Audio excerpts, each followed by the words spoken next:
Hi everyone, welcome to this podcast with Teal Swan and Stuart Pearce. This has to be one of my most favorite podcasts I've ever done. It's just a true honor to be with them both. Stuart Pearce, he has been working with the world's elite, from Princess Diana to top politicians to top business people and actors for many, many years now. And he's just released a book about Princess Diana called The Voice of Change. Really worth checking that out. He mentions it in the podcast a few times, but we also did a podcast, the previous podcast, number 140. It's all about that. And Teal Swan is someone I've admired across the years and deeply grateful for her being back on the podcast. If you go to tealswan.com or you search Teal Swan on YouTube, you'll find her if you didn't know her already, which you probably already did.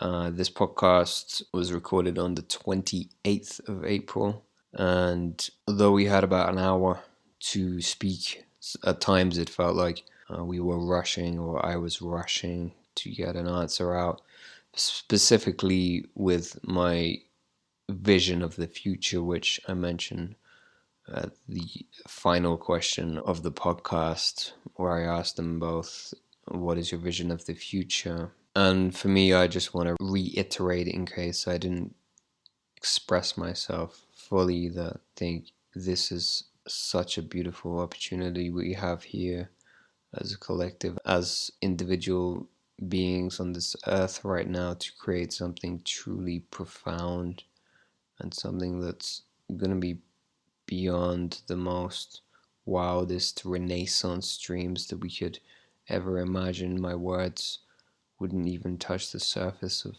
what is possible here, that truly we can have a world free from pollution, free from disease, free from inequality between people, of races, of genders, of rich, poor divide.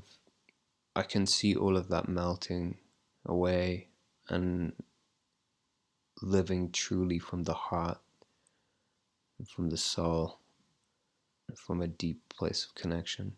So yeah, I wasn't able to get that out in the end of the podcast. I was kind of all over the place with what I was saying, but now I'm calm. I'm just about to go to sleep here in Prague, as you can probably tell by my voice, but I'm putting this podcast out working late. So blessings for you, the listener, for watching this. Please share it with your friends. It's available on Spotify, SoundCloud, YouTube, and iTunes, and also on uls.online.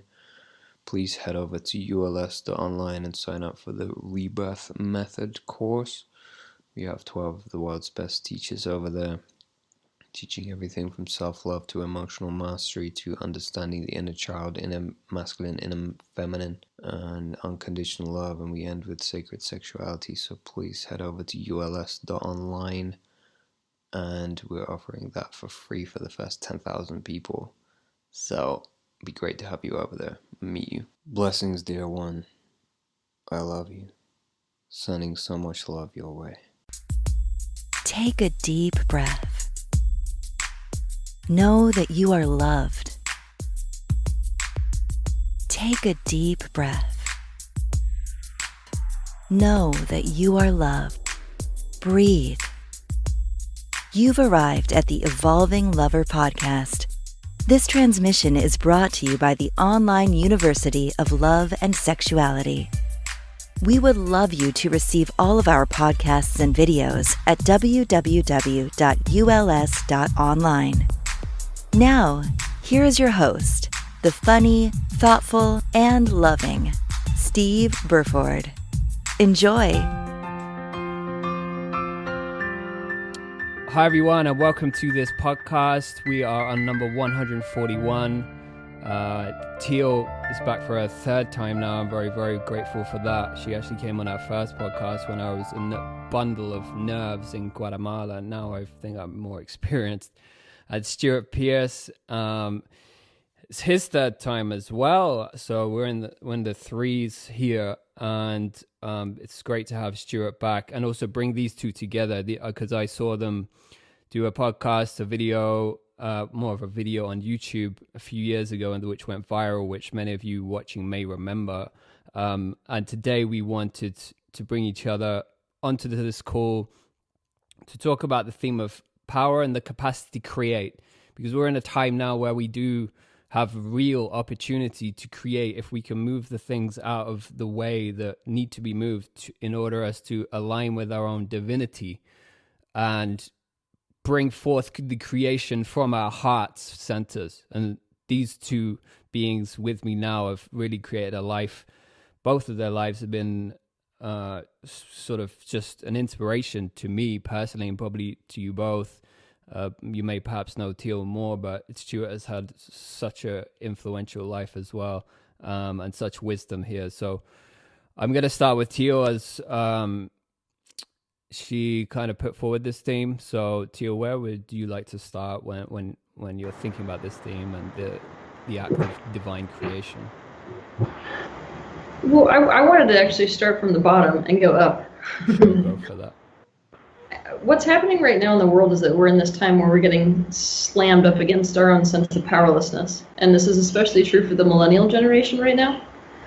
Because if you look at the millennial wound, I'm actually going to be talking a lot more about this as the time moves through this whole crisis. But the millennials were sort of educated into this idea that if they just follow these steps, then they get the reward at the end of the tunnel, right? But they were actually sold a pipe dream. So the majority of millennials got kicked out into the workforce when the 2008 crash happened. So it was like their life is building up to this crescendo, and then it doesn't pan out again for them. So they've already got this wound, which is pretty interesting from a metaphysical level to look at, because I've never seen a generation despise, I'm talking despise, the generation before it. The millennials despise the boomers. And energy around that's like, it doesn't matter what I do. It doesn't matter how much energy I put into something. Nothing's going to pan out. So why try and why bother? That's the energy, if you were going to really like sum it up, of the millennial generation. And what's happening with this crisis right now is that's a rewound. I call it a reflective experience. When you have a primary wound that isn't healed, your life, it's almost like you drop a stone in the center of the water, and there are these subsequent ripples. And each one of them is a mirror experience. It reflects the original traumatic experience, right? We know this in relationships. We have a dad that leaves us when we're a little girl, for example, or a little boy, and then all of a sudden it's like each successive partner we get with leaves us, right? So what we're experiencing right now is this massive rewounding for the millennial generation, especially around it doesn't matter how much energy I put into something, it's not going to work for me. And we see this in a lot of the small business people who started their businesses and now they're looking at bankruptcy, right? So what I'm sensing within the human collective, especially the millennial generation, is that there really needs to be a coming back into a personal sense of power. First of all, what is power? What does it mean? How do I create it? And what are these different elements that go into being in my power instead of being in the state where I'm powerless to the forces that I recognize as other than me, right? Mm-hmm. So I feel like that's what needs the most focus and attention at this given time. So I would like to start this off with a definition of power, because it's not the way that most people think about it, right? Because we use the word power and then we have whatever association we have with that word, and because of that we get ourselves in a whole heap of trouble, right? So the first thing that I have to say about power is that it's amazing. Like, power is a wonderful thing. It's not corrupt in and of itself. It is nothing but energy, right? What matters about power is how power is used. But to define power, it's really just the capacity to create, direct, influence, and do something so as to bring about what is wanted.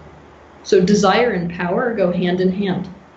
So you have power to the degree that you are aware of your own capacity to create, direct, influence, and do something to bring about your desires or what you're wanting, right? Mm-hmm. So this is inborn. We are all creators by nature. Power is inborn. It is your birthright. And people have much more of it in a given moment than they have any awareness of.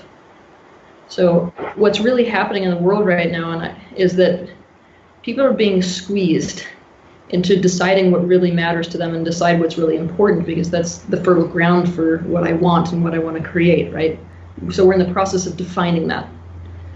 So it's almost like the universe is turning up the heat right now to distill out what it is that we are wanting to create. And the more we distract ourselves with Netflix, and the more we distract ourselves with memes and things like this, even though they can be fun in moderation, the less we're in that process of distillation. And I would hope that people would get on board with that process instead of be in resistance to that process, right? Yeah. Yeah, because so power, right? Power can't be taken from you. And this is like the first thing that I want to share. I have a whole lot of things to share about this, but people think that power can be taken, but it can't, because free will is an absolute of your existence. It's not actually possible for somebody to take away free will. All they can do is put pressure on it. So what I mean by that is, like, somebody who, let's go really extreme with this. Let's say that somebody locks you in a dungeon, right? And they've got their torture devices. They still can't make you talk. They can't actually do it. What they can do is put so much pressure on your free will that you eventually choose to comply. But that's the important thing to notice there. You're still choosing to comply. So what I wish to say is that I understand that a lot of people in the world are getting squeezed right now, and that's about to get worse. But it doesn't mean that you lose that inherent, power to choose. And it's much more empowering, in fact, to consciously choose compliance or consciously choose non-compliance, rather than to just tell yourself they made me do it. Mm-hmm. Yeah, a lot of great points there. The things that come up for me are around trust and faith, and also love, like the themes that fly out to me on those points you just mentioned. We got to have trust that the universe is working itself out for us, that it's benevolent. You got to have faith that benevolence is there all times and has never left us, no matter what wounding we're put under as humans, whether in the millennial generation or another generation. And then love, coming back to what we actually love to do. What do we want to create from our love? Stuart, what does these things bring up for you? Wow. Well, I correspond and concur with much of what Teal said. At the same time, I feel that this is an extraordinary time for us all to go inwards and to realize that we are transcendental beings, and that we need to find a way of literally reaching into the different proportions that exist within us, physically, emotionally, mentally, and spiritually, so that we can recognize that we are supported by an extraordinary force out of which we pour, namely the cosmos, and that the cosmos is completely self-organizing and self-correcting. So this is giving us a time of yielding and surrendering into a profound, deep listening, where we really do evaluate the core ingredients of what it is to be a spiritual being having a human experience. And then to lean into the nature of what divine providence is, because after all, we have arisen from the cosmos. We are divine sparks that are here, as Teal was saying, to engage in the conversation of free will and duality. The difficulty is that so many of us have been contorted by the system of doing, and most of the time we're not doing what we could be doing because they say so.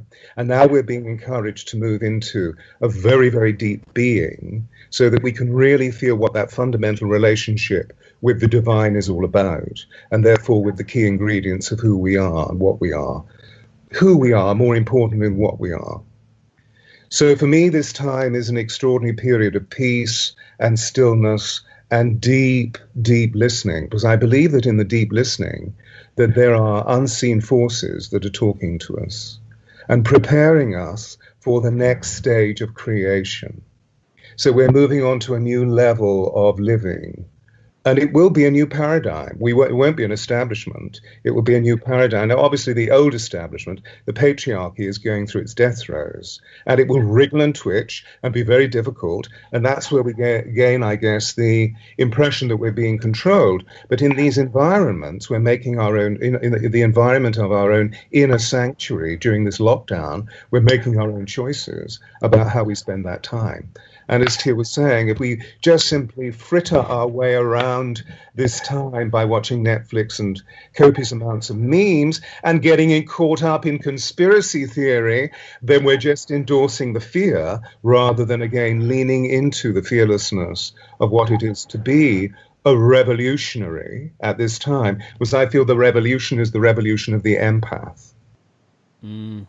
So the whole, as you know, the whole of my project, and I mean, Teal and I haven't actually spoken about the developing nature of my creativity over the last 2 years, but this project that I'm engaged in at the moment is that the voice of change, which we so desire, is the voice of love. It is the voice of the empath. And so therefore it arises from the heart. It's not to do with the cerebralization of intellectually moving our way through the environment.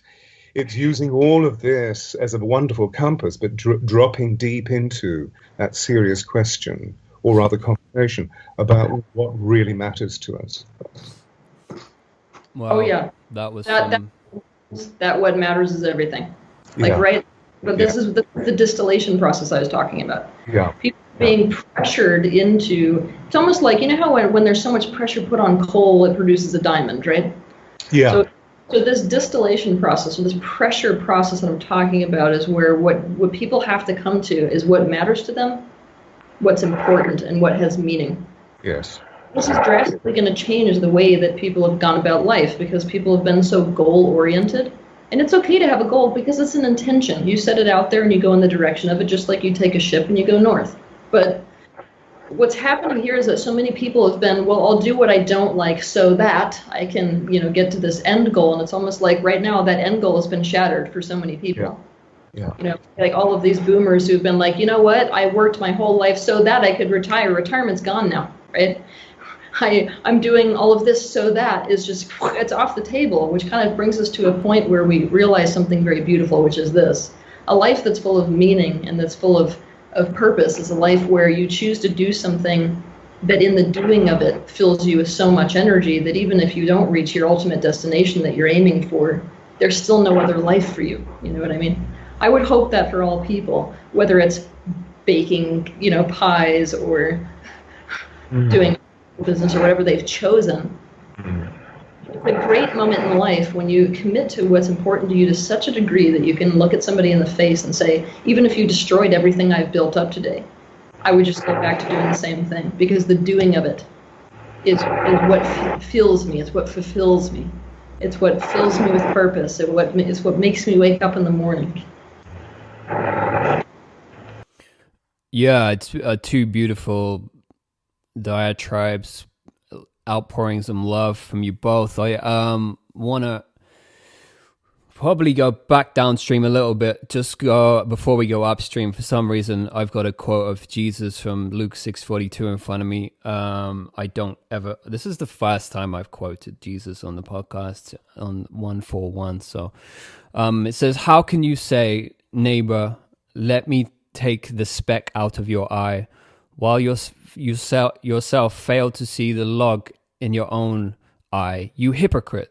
First take out the log of your own eye, then you will see clearly to remove the speck and splinter from your neighbor's eye. Now, last few weeks, I've definitely been a victim of this, of having logs in my own eye and telling other people they've got something in their eye, whether it's some theory about who's planning what in the world or whatever it is. But as you've just mentioned, both of you, that, these Netflix things, these memes, these going to the cerebral are all these logs in the eye that Jesus speaks about. Are there any other things we should perhaps be looking to clear our vision? How do we fully clear our vision so we can see this new future in front of us? Teal. Wow. Okay, honey, go for it. The answer is always going to be, we got to look at our resistance to seeing. I mean, I'm all about shadow work, so why don't I want to see this? I have a whole video on denial, by the way, on YouTube for this particular reason, because you have to know where you are to know where you want to go, right? You're charting the distance between what is and what you want. Yeah. So relative to, I have this question I like to have people ask themselves. They get out a sheet of paper, and at the top of that paper, they write down, if I were to tell the complete truth about this situation, the brutal, honest truth, the truth would be, and then fill in the blank. And you do like a stream of consciousness exercise where you just fill in the blank as many times as you can, like you're doing a list, right? And what will happen is eventually your being sort of coughs out what you know the reality is. Because it'll be, once you write it down, it's this visceral response that you get in your body. And then it's about, why am I not looking at that? Refusal around that. What am I afraid will happen if I accept that that's the reality? And people don't understand acceptance is not about loving something, right? It's not about positive focus. It's about, I choose to see the validity of. It's just swallowing a pill. This person died. Okay, I'm swallowing the pill. They're dead, right? That's all acceptance is. So why am I not doing that? And it's a lot easier if we're doing that, like questioning ourselves in that way, than it is if somebody else is drilling us on it. I notice that is definitely the case. It's self-questioning is something that we can open up to. We tend to get out of that space because we want to avoid vulnerability when somebody's putting pressure on us to accept something, which is their truth, right? We feel edged and pushed into a corner. So that would be my answer. My major answer is why do I not want to see this? And we have to consider all of these perspectives, by the way. You know me. I'm all about consciousness. So that means that, we've got the scientists who should be looking at the more metaphysical elements of this. You've got the people who are looking at government agenda, looking at the people who are terrified of a virus, right? And like, if we were able to zoom out to accommodate all of these subjective perspectives, we would arrive at the objective truth of the situation. But we're too busy sitting in our own subjective perspectives, screaming our head off at each other, and the universe, or world, or humans, I should say, is becoming more and more fragmented because. Yeah, I mean, for me, answering my own question before I go to Stuart on perhaps an additional answer is to come to meditation, to come to mantra. For me, the biggest ones are love, I am, divine plan, aligned, I am, and clear view, I am, for this one specifically. And these are all from my mentor or shaman, who I won't name because she doesn't want that much attention. But she's one of the greatest mentors I've ever had in my life. And these calls, as Stuart, you perhaps want to, I'm going to ask you to speak about the power of the voice in it, invoking these new creations in your life. Because these words, I don't know if you use similar mantras or you recommend different ones, but I know you are probably one of the leading lights in the world for the power of voice. I would say on the Shakespearean element, Russell Brand is probably another one. You're up there with him for in my eyes. And so, for you, what words can you speak around the fact that our language and our spoken word is so important right now? And it always has been, but right now is very, very important. Words anchor states. And so as Teal was saying, in this period of compression, with the disillusion that we have, particularly the millennials, with the disillusion of what's taking place in the world, as we move inwards, I believe that we're being, through the agency of transparency, we mustn't forget that there's this extraordinary, powerful tool of transparency. The way that we're speaking through this device today is one element, where literally we're being asked to revision our lives. And by revisioning through the use of word, we're beginning to develop new values because the old values no longer work. And I believe one of the most conspiratorial values that we have is that they know better than we do. And we call that blind faith. So we're blinded. And now what we're actually doing as we move inwards is developing visionary faith on the future. So although we may be in conflict, whatever that conflict may be, whether it's physiological, I met the COVID 4 weeks ago, so I succumbed to that and then moved through it. Fortunately, I was I was able to really ascertain what that was all about. So I moved through it very, very quickly. And now I'm able to go into hospitals and serve 2 doctor clients of mine who are right at the forefront of it. However, the point that I was really making is that whatever the pressure is, that we're actually being asked to really tune into the core values of our being, which is what Teal was talking about at the beginning of this last exposition, so that we can tune into the light that is beyond the darkness. And that, as you were saying, I believe, is belief, faith, and trust. That when we believe, faith, and trust, they're the 3 concomitants of love. So we have love right at the very core of what we're all about. However, to go back to your question, so words anchor states. So we're defining what words are around for us. Now, I'm sure Teal would agree, one of the great things that I meet today in this compression is the fact that people come in duress, but they don't know what it's called. So they know it feels like shit, but what shit feels like. And what I've discovered over the last 10, 12 years is that one of the reasons why I say is because people have lost a feeling literacy.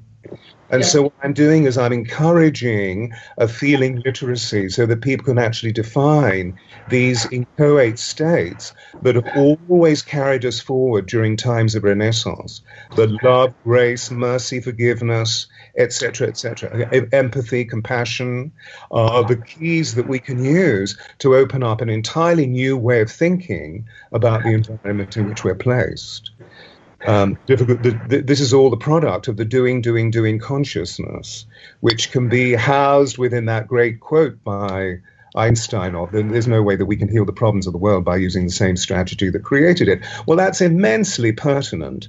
But of course, the next question is, well, what was the strategy? And the strategy over the last 450 years has been this affix into the cerebral world, so much so that we have these intellects that love to abstractionalize our philosophies, but then they're not to do with what we're really feeling. They're just to do with what we're thinking. It's all about ideas. Mm-hmm. And so I believe that what we're talking about is coming back deep into the absolute center of what the conviction of our lives are all about, and finding ways of, as I'm doing, finding ways of helping people to really root deep into the conviction of their voices and find ways of being able to express the challenges that are deep-rooted, so that they can begin to see a way of moving forward. But at the same time, a strategy needs to be given about, well, what words need to be chosen. Even if they're borrowed words to begin with, then they start to create subatomic shifts that allow the individual to develop their own pathway. Yeah, there's a new language emerging. Sorry, I'll come to you in 1 second. Just one word I wanted to put in there is actually a Spanish word. I'm not that great at Spanish. I'm like intermediate level, but I know some Spanish. And one word is called solomentito. And the Spanish people don't even use this word that much. I know people from Chile, Colombia, other places. And solomentito, solo means on your own, like only. Mentito, usually, so if momentito is like a little moment. So momentito, little moment. Momento. So solo mentito means a little moment with yourself. This is a long little moment, but you have many, many solo mentitos during your day. And this is like a word that I think is very useful right now. To have like cute little moments with yourself, come back to self-love, do a Stuart's voice meditation that he's got on his site, do some of Teal's work that she recommends, do some of my work that I recommend. Like find what it is that you need to do to come back to love. Have a solomentito with yourself. I know, Teal, you're one for having like one universal language across the world. And sorry to interrupt you, but go for what you wanted to say just a second ago, or add additionally to this. What I was going to, what Stuart said there was like so critical, because I feel like a lot of people, especially who are interested in spiritual stuff, what they do when they hear that words are powerful is that they use that awareness to drive parts of themselves deeper into suppression. And that's not the way to use language to change the state of whatever aspect of self is in that condition. So like, let's say that what you're hearing is this inner voice of, I have no control. I hate this, all of those, what we consider negative internal mantras. You don't to use positive mantras to shut those up or negate those. In fact, you invite them very powerfully to the surface to create this loving space around them. And this is, what I want people to understand. To love is to take something as a part of yourself. That doesn't get to be a conditional thing. That means including the parts of you that we would judge as negative, judge as lower consciousness, or whatever else we would like to label those things as. We need to create the space for those elements to come to the surface, and then it is in the making space for them, it is in the consideration, in seeing, feeling, hearing, and understanding them, that they start to actually open up. Those constructs begin to open up so that we can introduce contradictory, that's not the right word, antidote type of frequencies. Maybe there's a new way of looking at this. That can only happen if those parts are allowed into the room, not shamed out of the room. Mm-hmm. Yeah, the shadow work is very, very, very important. I certainly recommend Teal's work, as well as this is actually a free video that we've got online called 10 emotional processing tools, which include things like hand screaming and aspecting and things like this, to allow yourselves to let that wound out, to let that pain through you, to move it through your body, to shake it out, or use other somatic techniques is extremely important.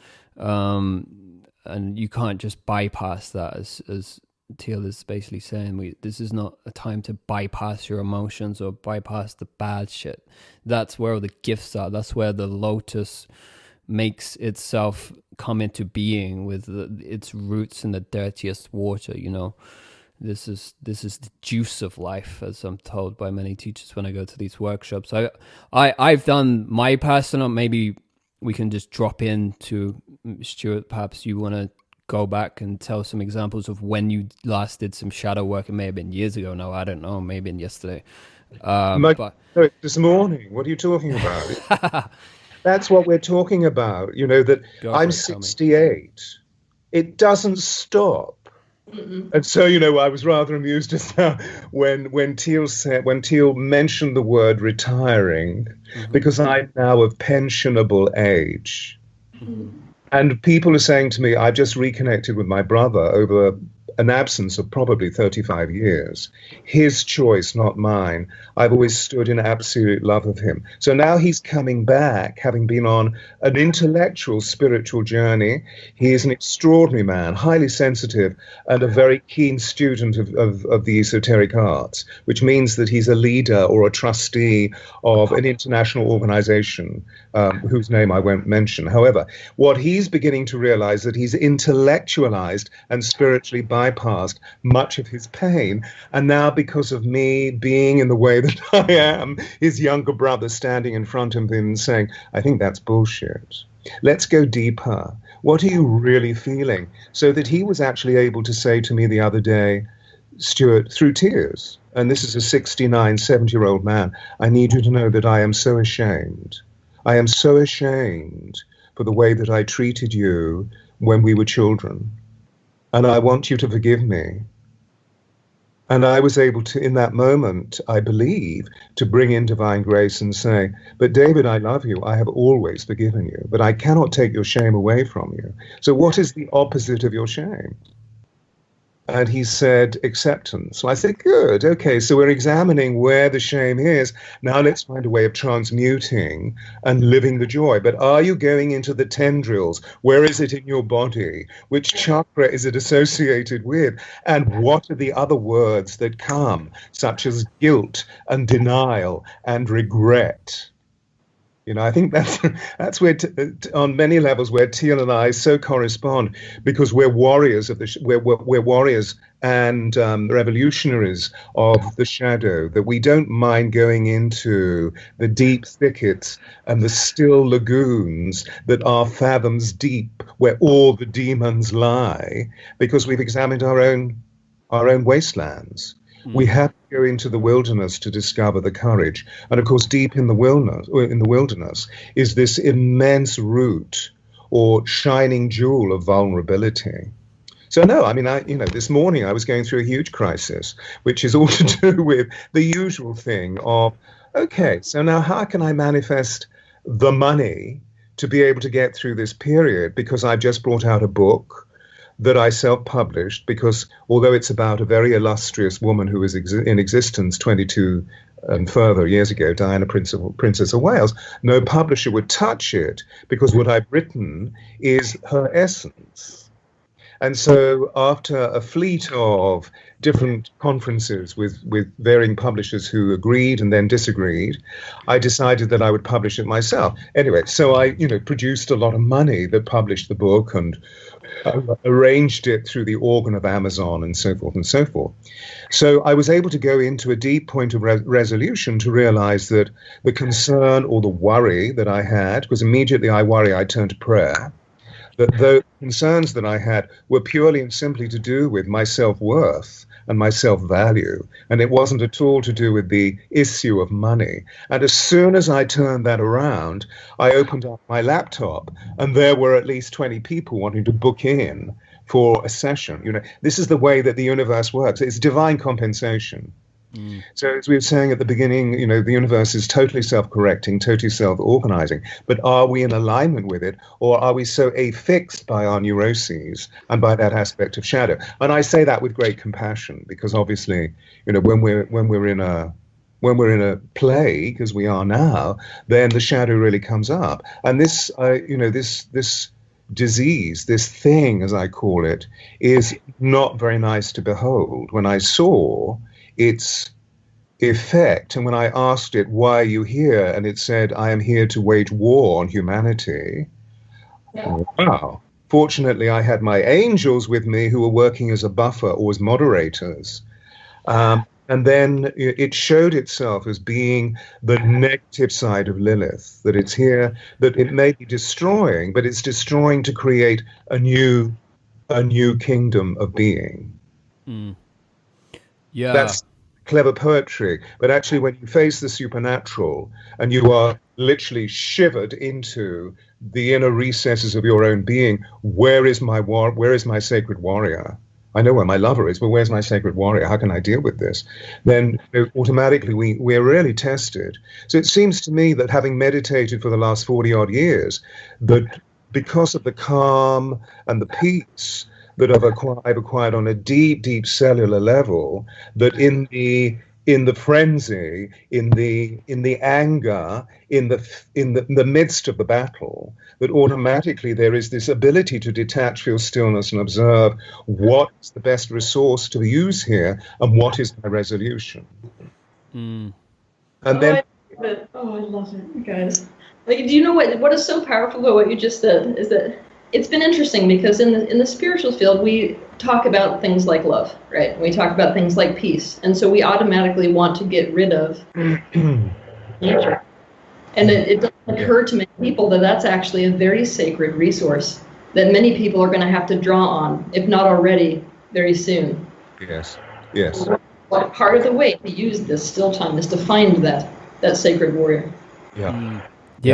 Going back to what you said at the beginning, I definitely let's call ourselves the three musketeers of the inner darkness. And now we're going out of the war, down the stream in this final 20 so minutes we have left.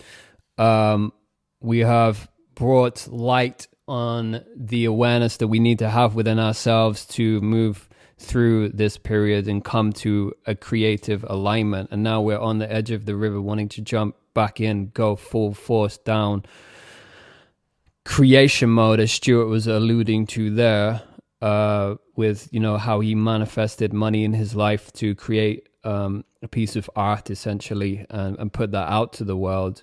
Teal, you've put so much out to the world, and you're living a life that most people would dream of, I think, in terms of what you do and how you go about the world in such grace and things like this. So what advice do you have for people to get into that flow? Like, how do you really tap into what you've achieved so far in your life? You want me to start this one? Yeah. Yeah, go for it. You got to decide. So it's interesting because what you just asked actually dovetails. It's a nice transition or a pivot off of the conversation about the sacred internal warrior, right? Mm-hmm. Because the sacred warrior is about putting all of their commitment and energy and force in the direction of what is wanted instead of pushing against the unwanted.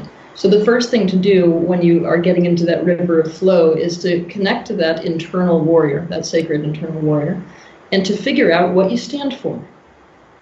And this is a very powerful question for people, especially millennials who have largely lost touch with this completely. What do I stand for? What is worth dying for, even? Because if you think, like, this is the thing, like, I have lived a life. People ask me, how do I live a life like this? I've decided what's meaningful, and I decided nothing can come in the way of that. So I had to be able to jump ship. You know, a lot of people, they're riding the boat of safety. The universe just crashed your boat, by the way. But most people are sitting on this boat, and this boat isn't really getting them anywhere. It's not getting them any closer to what they desire. And so they're sort of getting forced into a position where it's like, get off the boat and go for what you really want. Because that's a scary process. Because it's uncharted waters for the majority of people, right? And I got put in that position in my teen years. I was lucky in that way. And what I did is I jumped because I had nothing to lose, I realized. And then life since then has been better because I've decided that it doesn't matter whether I get there or not. What matters is whether I like the journey there. So I better be doing what matters to me. And if I am doing what matters to me and what is valuable, then I have a core they cannot take. So my whole life builds itself around that core. And I mean, there's not a day that is absent of meaning in my life. And that's why I enjoy it. So it's, you know, there will be up and downs in everybody's life. It's not like I've maintained this perfect state of peace. This recent situation that we just got ourselves into has eradicated my two sources of income. I own a retreat center and I do events. Now I can't do them anymore. Life could get very scary for me very fast, but there's one thing they can't take. And that's what matters to me, and the fact that I can commit my energy to that, because no one controls what you commit your energy to. That is entirely in your hands. And if you're doing that, you're actually with the flow of where the universe wants to take you and your pre-birth intention. Yeah, beautiful. I mean, I've noticed you specifically have this fierce warrior princess energy. Not maybe not princess, it's more like a queen. Fierce warrior queen, like standing her ground. What would you say, Stuart? I would say all of it. You know, surely the point about being a Renaissance individual, which is what Teal is, in the archetype of the High Priestess, is that she lives through all of those lights. So she is a lover, she is a warrior, she is a sovereign, and she is a magician. You know, that's interesting. Those four great archetypes are right at the very core of all medieval philosophy. But they didn't just think about it. They actually found ways of being it. So they found ritualized behaviors that would lift them into those categories. And each time we go into another archetype, we automatically flounder and move into the long, dark night of the soul, or whatever we want to call it. We confront the darkness. And then the next level of lifting up is into this wonderful sense of celebration.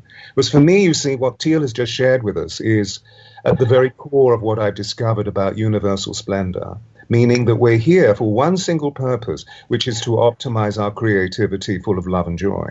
So how do we do that? We know that, for example, the great wave of The Secret came to us at the beginning of this century, where we were told thought creates reality.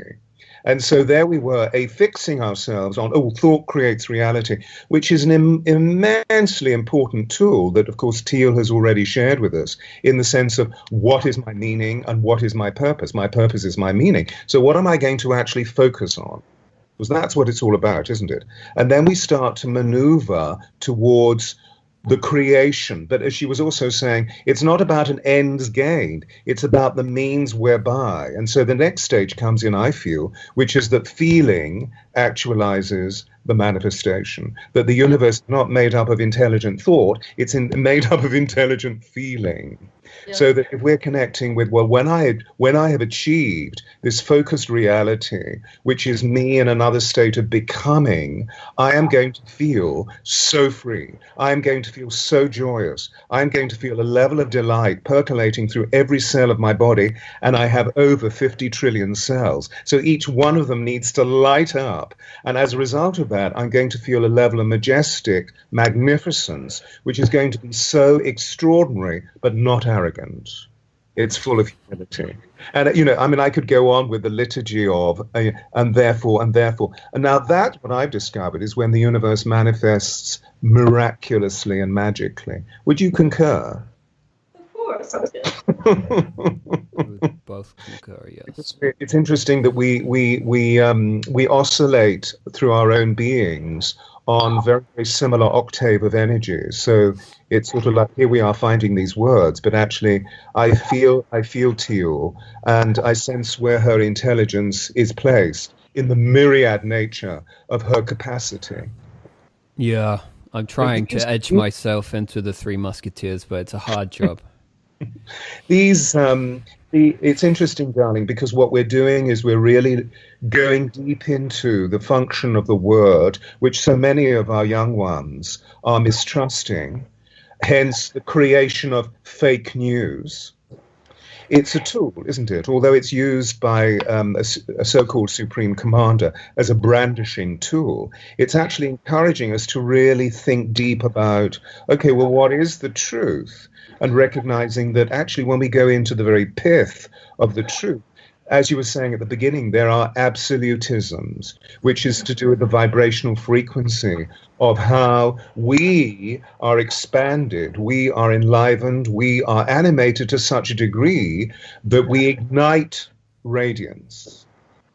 And this is, for example, what the book, Diana, The Voice of Change, is all about. It's how I helped her through the last 2 years of her life to believe in herself so thoroughly that when she found her mission, which was to be a peace ambassadress, when she concentrated on that, her radiance was fully ignited. Therefore, her energy field expanded to such a degree that all of the creative opportunities just flowed in, and she was able to express the one thing that was obviously so incandescent within her, which was the honesty of her love. Just loving, and not unconditionally, not wanting anything in return. So I feel that that's what Teal does, you see, that she's offering, for example, in all the shadow work. So many of the young ones that go through Teal's hands seem to come to me afterwards. And so I hear about the fundament of what she's offering, the firmament that she's moving into. And of course, I sit in silence and in deep stillness and just agree with everything that they have actually processed. And then, in whatever's happening in the holy instant, as you were sharing with the substance of, forgive me, that the Spanish phrase was Solo mentito. It's the holy instant, isn't it? There is nothing but the holy instant. And if there's anything happening for us at this time, we're beginning the past and future are merely being held within the crucible of what's happening in this instant, what's happening now, right now, because the future will literally just pour like a fountain out of the way we're conceiving of this instant, whether it be we're grappling with shadow or beginning to dream another dream into existence and becoming the greatest vision of ourselves. And as we move from the solo mentito, there isn't really a Spanish word. I'm claiming that as an English word now, solo mentito. But there's an ant calling on my microphone, and it's kind of telling me that ants really can't do that much on their own. And we, as a community, as a group of people, us three, collectively shoulder to shoulder with our neighbors, with our human brothers and sisters, how much more we can achieve when we come out of our solo mentitos and go a little bit downstream and we meet others who want to get in our boat or help with our boat, or all of these things, the beautiful aspect of human life that we are with others here and that we can co-create. It's not all about this inner work once we get further down this river. So Teal, would you like to speak to that and how community and team has really affected your life? Oh my gosh, my life. Oh. Well, I mean, none of what I'm doing today would be possible without the team that I have. I mean, literally none of it. Like, I'm not the one that sets up my technology, which is the modus that I now communicate with everybody through. My son had to come into my life to really catalyze me into embracing people again. But I wouldn't even be doing this job if he hadn't been born, right? So I feel like we live in an interdependent universe. We have to awaken to this. That should have been part of the lesson out of what has just occurred, because we just saw everything fall like a domino set, which means everything's stacked and tiered on top of each other. I feel like part of coming out of this sort of victim mentality that much of us have been caught in is to realize that it really matters what our collective purpose is and what our individual role within that greater purpose might be, and to realize that there is strength in numbers. And part of what's been not so great about technology, it can go either way. We understand there's positive and shadow and everything, right? But the negative side of technology is that a lot of people have disconnected from each other, and now they're just staring at their screens. So we've almost lost the power of the 60s, as I would call it, where they realized that if you united around a common goal, the contribution could be in the direction of creating whatever we want to create, right? And what people are getting just out of what has happened here, even though it wasn't a consciously organized communal effort, if a government says you can't leave your house and this many citizens do it, and we see what happened as a result of that many individuals making a decision, we might have some awareness of what happens if that many individuals make a decision to collectively do something at the same time. That should give us great hope in terms of the new earth that's coming. Yeah, and Stuart, what for your life, team and community is meant for you? Well, it's certainly a really ravishing point that the only way forward is by recognizing the essential co-creativity of the entire substance of the universe, of the cosmos. And yet we have unhealthy relationships. And so this is a time where we sit looking at the landscape of unhealthy relationships, whether we're caught within them. You know, I was talking to somebody this morning who said, I don't know which is worst, COVID or my family. And I said, come with me into an ICU unit, an intensive care unit in a hospital, and I'll show you which is worse. But, you know, there is this, and of course that's a figurative metaphor, but what we're deducing is a new intelligence. And we cannot do this through reactivity. We have to do this through response-worthy conduct. And so if we can use all of this time to instill stillness within us so that our emotional fields are stable, even we are feeling wrath, anger, the ecstasy of rage, if we can use stillness to find out what the other person is also feeling, what their perception is, then we enter into this empathic communion where so much is being spoken about that is of real substance. Yeah, it's a beautiful point, and I think finally to kind of sum up the vision for all of us, I think if we all pick, you can pick a month or a year ahead in the future, whether it's 3-5 years or 3 months or 5 years, 10 years, whatever you feel called to pick, and what you see in that vision of the world in general, and you what you've seen people create and what perhaps you've created yourself. Is either of you feel called to go first? Ladies first. My vision for the future is intentional community. I really believe that we're meant to return to an intentional community which is tribal, but without the shadow of tribe. See, the shadow of tribe is you lose a sense of sovereignty within the collective, and the only thing that's safe is to let go of a sense of self, and that is not healthy tribe. So, but the problem is we moved into isolation to get away from that unhealthy tribe, and this is even more unhealthy. So the way that I see this is that we're not going to really survive as a species here unless we embrace the concept that as a species we are meant to be living in these communities And we are meant to be really owning what our individual unique power and essence looks like. And based on the excellence that arises out of that essence, we will take our rightful place within that tribe, so to speak. So what I'm seeing for the future is a boom in intentional communities, and not even necessarily, of course, it would be my hope for them to be centered around, let's call it a method that is accommodative of all elements of the being, including spiritual, mental, and emotional. But what I see really is that it's not really going to matter whether somebody's spiritual or not, that intentional community is going to be something that all beings move into, even if they're purely scientific, in that it's the only way to really create sustainable living for ourselves in communion with this earth and with each other. So and of course, you cannot have intentional community without mastery of relationship. It takes a single person to destroy community.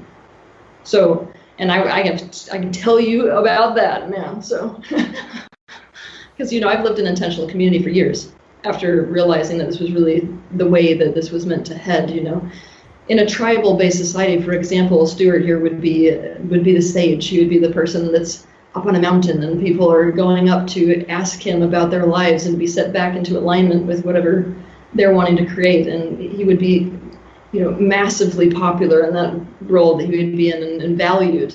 So there's a lot of people who are not actually being valued to the degree they need to be, because within the context of a modern world and the segregation that has happened with the single-family household, they're not really able to be esteemed in the position or used in the position where they would do the best for other people. And that is what would actually call them into a feeling where this is where I'm meant to be. A lot of people are lacking that feeling. This is where I'm meant to be. And those of us who are like, this is where I'm meant to be, are usually fighting against the grain of that. It's not like we're caught and held by society in a place in which it recognizes our belonging. So what people need to do in order to move into this, let's call it new earth, where intentional community is the new structure of our families and therefore dictates the structure of society, people have to master relationship. That means how do I, in a room with you, come into a space of commonality, come into a space of third options instead of zero-sum games. So right now, human beings are being called to master relationships. Step one, notice that it doesn't work to be alone. Beautiful, beautifully said, and I echo that call. And phase it out to all intentional communities, intentional businesses, intentional corporations, intentional hospitals. They're all communities. And Stuart, you've just been worked in a hospital. I imagine you're putting forward that kind of thing of intention setting and things like this. And there are businesses doing that out there. Shout out to Gary Vaynerchuk, who has a chief heart officer in his business, like CHO. Like that's what every company needs, a CHO. Her name, I think, is Cloud Silver. I'm not sure. If you check out Gary Vaynerchuk, CHO, you can find out more. But Stuart, what is your vision? Do you want to add to that? There's so much to say. But you see, it is apropos the point you just made. It is already happening, and so I believe that as we recollect, as we remember, as we go into this deep period of listening, and evaluate or qualify what are our values, that automatically we begin to realize that whatever the shadow of our family lineage was all about, that created so much challenge, that there is also a spiritual lineage, and that we're seeking our tribe because we're seeking soulmates, we're seeking soul brothers and sisters, which I feel is the new intentionality of communion or community that I feel my perception of what Teal is sharing with us is about. Now, what's interesting is that this is already beginning to happen, because Teal is founding her community in Costa Rica, even if it may be people just visiting for not just, elite just, but arriving for immensely significant periods of time. All of that force that they have engendered with her is now being taken back into their lives to reconfigure the entirety of their lives. And it only takes 11% of the population, according to social science. It only takes 11% of the population to change mass consciousness. And so all these little ripples of hope are generating out and changing the cellular fabric of the way that people are feeling and thinking. And so this is very, very powerful. That's what I was talking about at the beginning. It's not some clever line. I feel that the next revolution is the revolution of the empath. Certainly the women are leading us. The next chapter of history, to quote His Holiness the Dalai Lama, will be written by the ladies and the girls, not by we men. So that there is a rebalance between the sacred masculine, or rather the tainted masculine, and the sacred feminine. There's so much to say on that subject, you know. And I feel also, I don't know what Teal feels about this, but I feel that we're giving birth to a new form of consciousness, which is to do with a metaphoric consciousness. It's not just to do with the cerebral planes. It's to do with something that was really put to bed in the 60s by the death of extraordinary heroes like Martin Luther King and Robert Kennedy and J.F. Kennedy and Malcolm X and a number of very significant people who were literally exterminated, just as Diana was exterminated. What's interesting is that whatever that force was that destroys, it never understands the capacity of the human soul to both regenerate, recollect, and to re-innovate itself. So, for example, when Diana died, we saw 5.9 billion people wept. And 22 years ago, that was actually over 2/3 the population of the planet. Today, we know we're 7.7 billion.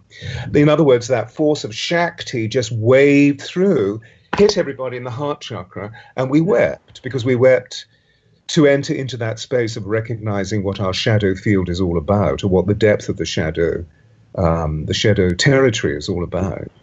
So I have immense optimism about the future. Absolutely. There is, you know, and I would say that one of the deep values that I've begun to deeply feel, not just ascertain, but deeply feel on a somatic level, is the fact that I've only just begun my journey. Wow. And here I am. I've had this very successful career, but actually what I'm doing now is what I came here to do. So thank you for the appellation that you gave me, you know. And what I'm doing is what Teal has done, which I'm forming my own community. I'm forming my own team. I did 20 years ago, and then it was necessary because of the great social movements that were taking place towards the precession of the equinox. The equinox in 2012, I deformed the community because there was so much shadow aspect that was being projected into me. I took full responsibility for what I'd engendered, because what I see on the outside is a mirror of what's going on within. But at the same time, having learned that, I'm now reconfiguring, and I'm bringing together soul lineage. So people are called. Yeah, it's beautiful.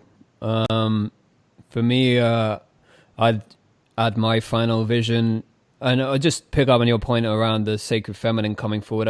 I know you particularly don't want to do that, and we don't have the time to get into it, but I'm calling that forward in the men to bring forward their sacred feminine. And it's not a battle of the sexes in this. The battle of the sexes is gonna be over, and I can't stress that enough. But that will be another podcast, because I know Teal's face is like, what the fuck have he just said? But I will do a podcast on my own about that one. So, well, for my reasons why. You've detonated something huge, and we have to answer that. Okay, well, maybe if you want to come back on another podcast, or I do it on my own, I don't mind. But it would. We don't have 50 seconds for Teal to speak. Right. I mean, she is a vessel of the sacred feminine. Yeah, I know. You know, he probably doesn't like my stance on this. That's what it is. No, I don't. I probably. I'm sure I have compassion with it. I don't know what your stance is specifically, but for me, it's the battle of the sexes ends within me now. So whether I speak for myself or whether I speak for everyone, within me it's over. Like, I don't want to see it within me battling with my own sex, or the transgender, or anyone's sex, or, you know. Teal wants to say something. Me too, but I'm going to hit you with the truth, and the truth is this: men are not at war with women. Men are at war with the masculinity within themselves. So the exact opposite happen. Men do not embrace the feminine right now. They need to embrace the actual in alignment divine masculine, and they agree. must do that before they even move towards the feminine. Yeah, the whole story from my shaman is about the story of Sleeping Beauty. Like, that's all I'll leave you with this. Is, you know, you have to wake up your own divine masculine before you wake up the divine feminine within yourself. Like, you have to. So you have to unconditionally love her. Like, you've never loved anything in your life. Like, you have to love her so much. And that's all there is to it. Like, I mean, I'll leave that there. But my divine vision, I just want to get back to basics in the short-term vision of, like, let's look at the trash in our neighborhood. Is there trash on the ground? Is there plastic? Pick it up if you see it. I know you can't even leave the house in London at the moment, but I'm out in Prague and I see it and I'm like, what the fuck? Beyond that, I see a new education forming with Stuart and Teal and myself and other teachers out there. There's new teachers that are coming out and they will call forward their soul tribes. I would love to see more collaboration between these sort of emerging organizations on a very group collective level, like having real debates over what kind of education goes out there and stuff. I mean, this is one now because we're like, we are coming together as a three and we're co-creating this podcast, which wouldn't have been created on our own the way it was. We couldn't speak each other's voices. Like, it's not possible. This is what co-creative debate, and isn't really a debate. This is like a love Amrita soul ejaculation, I would say. But yeah, I don't know if that sums up my vision. But this is happening. Yeah, this is happening. I mean, I'm part of a high school project in the inner city, in an urban, so-called socially disenfranchised, impoverished area of London, and all of the kids, so there are 500 of them, they're all given the opportunity to experience a balance between the divine male and the divine female through something called oracy. So in other words, they're given the opportunity, whatever is disturbing them, they are given the opportunity. Everybody sits in silence as they speak, and each person holds the feather. And when they hold the feather, they can get it all out. And then we pass on. So there is a profound healing. Exactly. This is the feather called itself to my seat. It wasn't by my seat before this, but it was there for a reason, and it was for this moment. So yeah. That's incredible. I have, like, my heart just opened up like 50-fold when you told me that. I'm like in a new parallel, not even a parallel dimension. I'm in this dimension, but it's sort of expanded into something else. I'm like, oh my God, that's incredible. And the voice is the voice of the heart. It's not the voice of clever thinking. It's all the voice of the heart, because it's impassioned and it's raw and it's full of shadow and it's full of love. It's really amazing. I mean, surrounded by a group of 30, 18-year-olds, and they all have the opportunity to express the fundament of what they're experiencing, is one of the most humble experiences that I've ever been through. I was just in awe of all of them. I just wanted to make love to all of them. They were just so beautiful. I mean, when I say make love, I mean from a sensory point of view. I don't mean from a sexual point of view. Yeah, we have to get back to the sensualization of language rather than the sexualization. I think you alluded it to there. You even having to apologize. I know what you meant, but for the viewer, the sensualization of language, I call that back forward in my vision. Like, instead of and the sensualization of society, rather than this pornographic, fucked up, dark fucking shit that has happened with sex. I can't say that without swearing. It's not even possible. So I want the sensualization back. Thank you.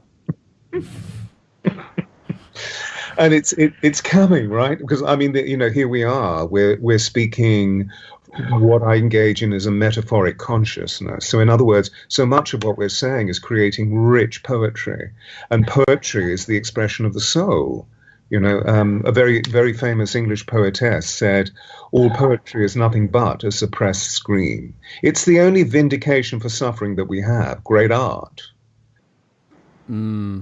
Yeah, that's the Renaissance, the art. I got a funny poetry quote for you guys. Go for it. All poetry is about truth, and people hate poetry. Yeah, yeah, That's a yeah. good quote. Who said that? Teal Swan? Or No, I don't remember. But I just love it. I'm sorry. some great... Yeah, I mean, the Renaissance and the poetry and the music and calling all that forward, I know that's coming. I can see the artists, and I saw I did see, I know we mentioned in the podcast not to be distracted by memes, but I did see one meme and calling the sensualization of breasts here, but the meme said, it said, right, I understand now why all the Renaissance paintings after the plague in the 1600s were just women with their tits out. Now, I'm calling that back in a sensual way. I'll get my nipples out. I don't care. But, the art is coming is what I'm saying, rather than, anything else. Like the divine creation that's coming forward is going to be unlike anything we've ever seen. And one of my favorite quotes with art, I don't know if I made it or someone else, but it's like, when shit happens, create great art.